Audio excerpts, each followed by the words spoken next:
Frank Castellano thought he knew every type of passenger after 40 years of driving a New York taxi.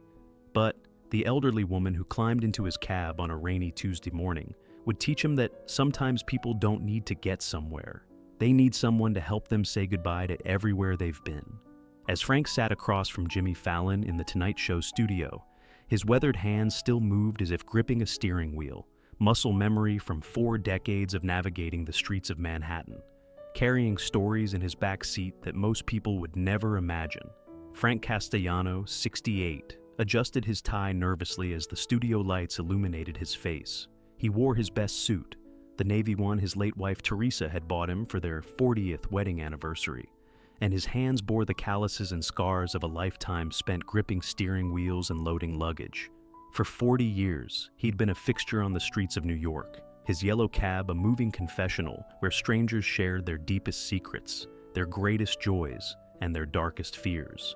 Tonight, he was here because a video of his final week as a taxi driver had gone viral, touching millions who watched an ordinary man do something extraordinary. "So Frank," Jimmy said, settling into his familiar interview rhythm, 40 years driving a taxi in New York City. That's like being a therapist on wheels, right? Frank's nervous energy began to ease as he found his voice, his accent carrying traces of the Brooklyn neighborhood where he'd grown up.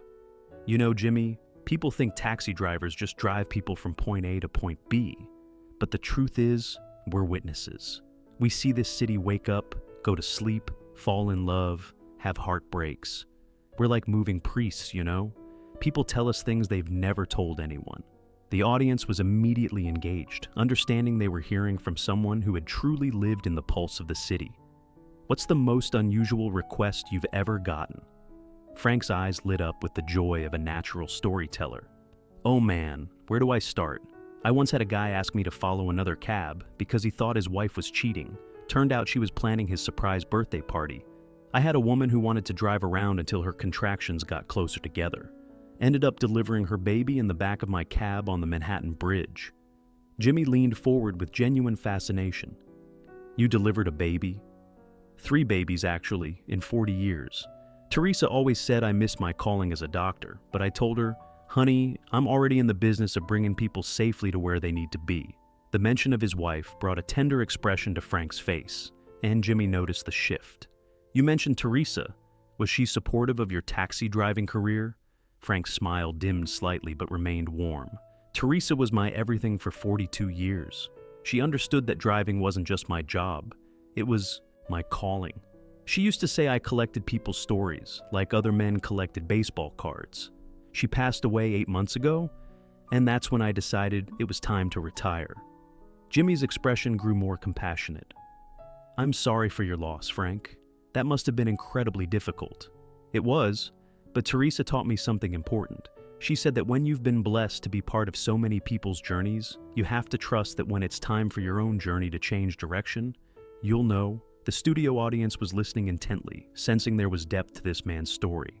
"So, you decided to retire after Teresa passed?" Frank nodded, his hands moving as if he were navigating familiar streets. "I thought so. I had my last week planned out, you know? Clean out the cab, turn in my medallion, maybe take a trip to visit my sister in Florida. But sometimes life has other plans for you." Jimmy sensed there was more to this story. "What happened during your last week?" Frank took a deep breath, and when he spoke, his voice carried the weight of a story that had clearly changed him. "Can I tell you about a passenger? About someone who taught me that sometimes the most important journey isn't about reaching a destination, but about honoring the places you've been." Behind the cameras, producers felt the familiar shift that signaled an interview was about to transcend entertainment. Jimmy, without hesitation, nodded. "Of course, Frank. Whatever you want to share." Frank's voice grew quieter, more deliberate. It was Tuesday, October 3rd, about 10 a.m., raining pretty hard, which usually means good business.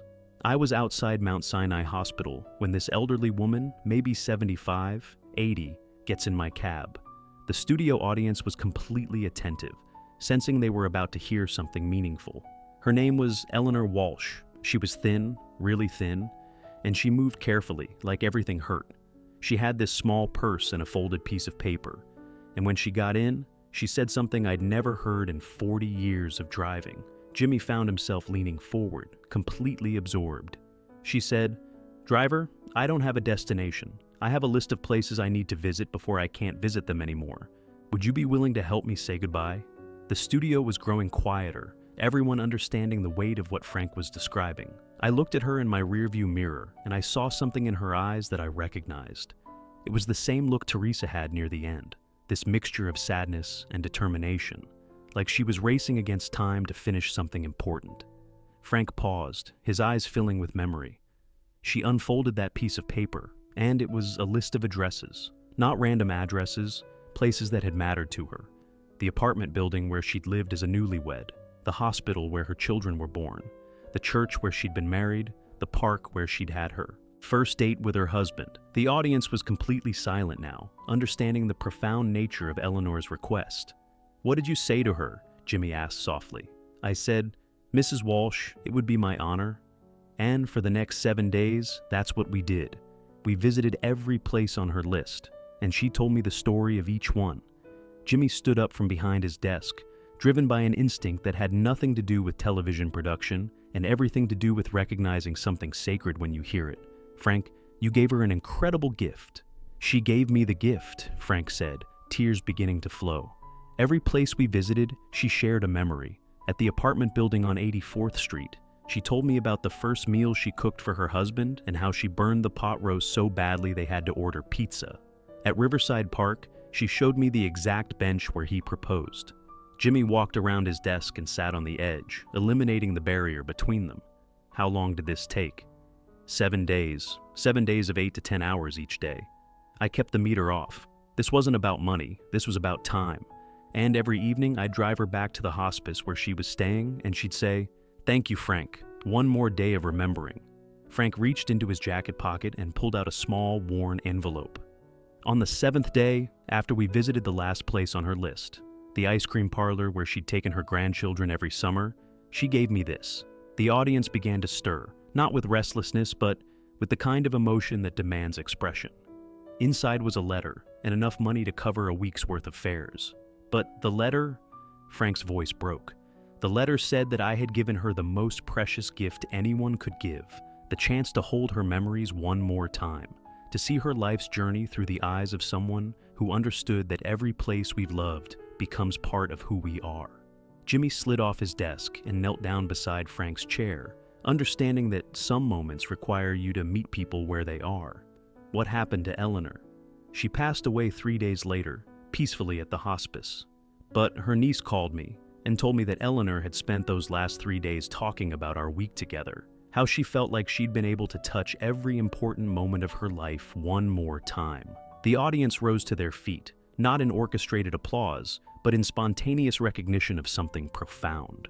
They weren't clapping for entertainment, they were bearing witness to love in its purest form. Jimmy stood up and turned to face the audience and cameras.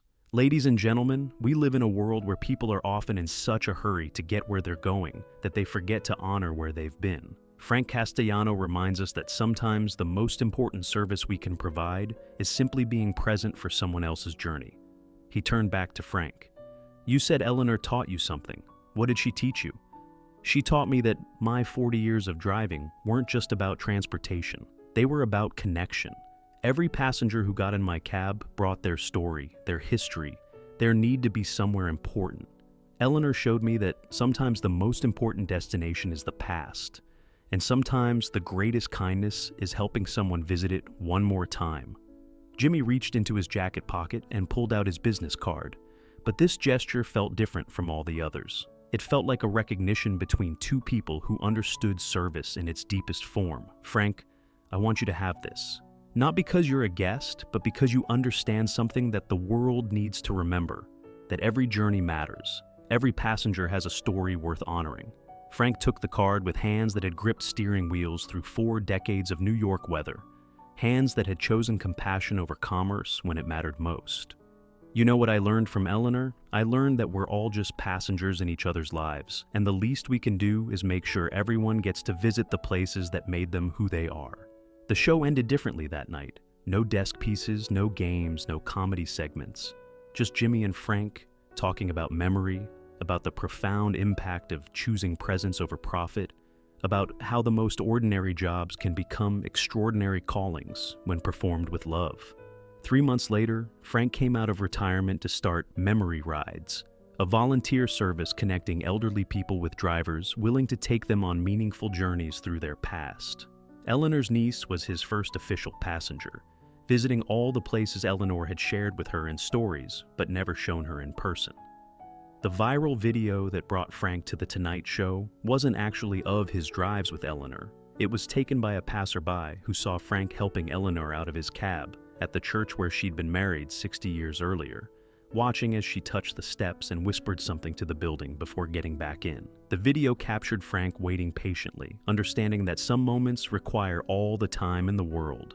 The episode became one of the most watched Tonight Show segments in history, not because it was funny, but because it reminded viewers that heroism exists in the choice to see passengers as people rather than fares, to understand that sometimes the most important destination is the one that helps someone make peace with their journey. Frank still drives, but now his passengers are people like Eleanor, individuals who need to visit the geography of their hearts one more time.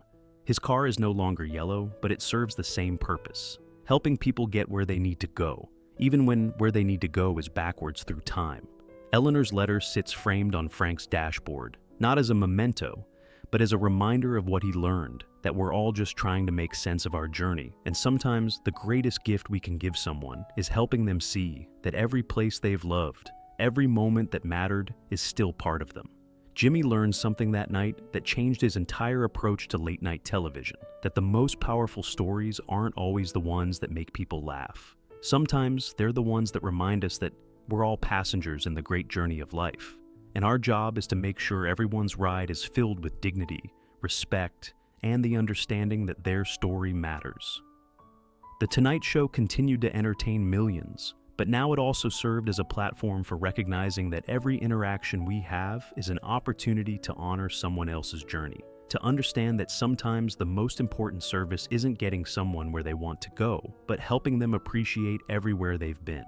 Because Frank Castellano taught Jimmy Fallon and millions of viewers that true success isn't measured in miles driven or fares collected, but in the moments of connection we create, the stories we honor, and the understanding that every passenger carries a lifetime of places that made them who they are. The taxi meter in Frank's car still works, but it's never running during memory rides, because some journeys, the most important ones, can't be measured in distance or time. They can only be measured in the love we show for the places and people that shaped us, and the grace we extend to others who are trying to say goodbye to the geography of their hearts. Frank's story inspired a movement that spread beyond New York City. Taxi drivers and rideshare operators across the country began offering legacy rides to elderly passengers, understanding that sometimes the most meaningful journey isn't to a new destination, but through the landscape of memory.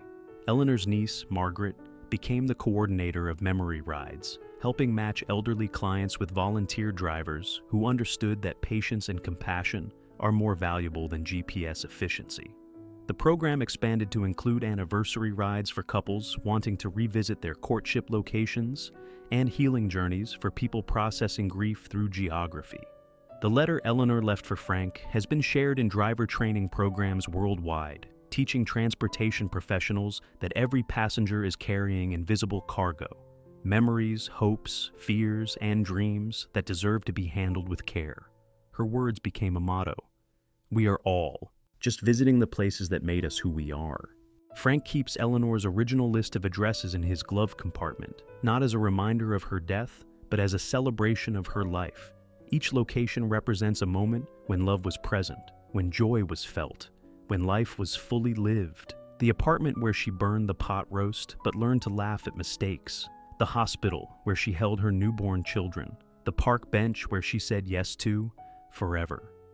Every Tuesday at 10 a.m., Frank drives past Mount Sinai Hospital and remembers the woman who taught him that retirement isn't about stopping work. It's about finding work that honors the wisdom you've gained from a lifetime of service. He often parks there for a few minutes, watching other taxis pick up passengers, knowing that each fare might be someone's most important journey. The impact of Frank's story reached international attention when Memory Rides was featured in a documentary about elder care. Frank appeared alongside Margaret and other drivers, sharing testimonials from families whose loved ones found peace through these final journeys. The documentary sparked similar programs in cities across Europe and Australia. Frank's original taxi now sits in the New York Transit Museum as part of Stories on Wheels. Visitors can sit in the back seat and listen to recordings of Frank describing his 40 years of passengers. The most popular recording is Eleanor's Week, played while visitors see photographs from their journey together. The exhibit includes Eleanor's handwritten list, donated by Margaret, so Eleanor's story might inspire others to create their own lists of meaningful places.